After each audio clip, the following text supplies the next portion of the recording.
জীবন, জীবিকা ও অস্তিত্ব সংরক্ষণে আদিবাসী সমাজের সৃজনশীল শক্তি প্রয়োগ প্রতিপাদ্যে সারা দেশে পালিত হচ্ছে আন্তর্জাতিক আদিবাসী দিবস। জেলা রিপোর্টারদের পাঠানো তথ্য ছবিতে ডেস্ক রিপোর্ট। আন্তর্জাতিক আদিবাসী দিবস উপলক্ষে সকালে রাঙামাটি পৌরসভা চত্বরে দলীয় নৃত্যের তালে তালে বের হয় র্যালি।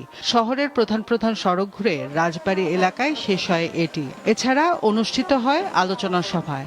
সে সময় বক্তারা ১৯৯৭ সালে পার্বত্য চুক্তি পূর্ণ বাস্তবায়নে দ্রুত রোডম্যাপ ঘোষণার দাবি জানান। অবশ্যই একটা ভূমিকা নিতেই হবে। বান্দরবান রাজার মাঠে জড়ো হয় আদিবাসী বিভিন্ন সংগঠন। পার্বত্য জেলা পরিষদের সাবেক চেয়ারম্যান থোয়া ইং চপ প্রু মাস্টার আন্তর্জাতিক আদিবাসী দিবসের অনুষ্ঠান উদ্বোধন করেন। অনুষ্ঠিত হয় আলোচনা সভা। জেলায় বসবাসরত ১১টি জনগোষ্ঠী বর্ণিল সাজে এই অনুষ্ঠানে অংশ নেন।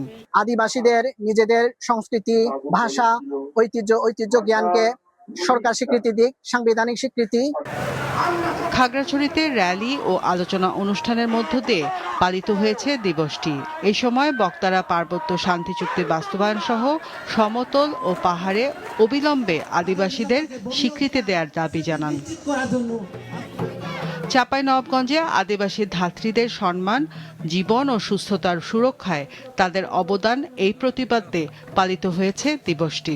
র্যালি, মানববন্ধন ও সমাবেশ থেকে সাংবিধানিক স্বীকৃতি, ভূমির অধিকার ও মাতৃভাষায় শিক্ষাসহ নানা দাবি তোলা হয়। গাইবান্ধায় ৩ সাঁওতাল হত্যার বিচার, ভূমি দখল, সাঁওতাল পল্লীতে অগ্নিসংযোগ, লুটপাটের বিচার ও সাঁওতালদের জমিতে ইপিজেড নির্মাণ বন্ধের দাবি জানানো হয়।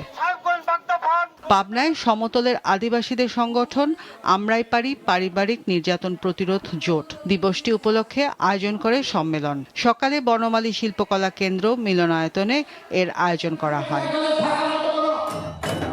দিনাজপুর প্রেস ক্লাব প্রাঙ্গণে আয়োজন করা হয় আলোচনা সভা, সংবর্ধনা ও সাংস্কৃতিক অনুষ্ঠানে।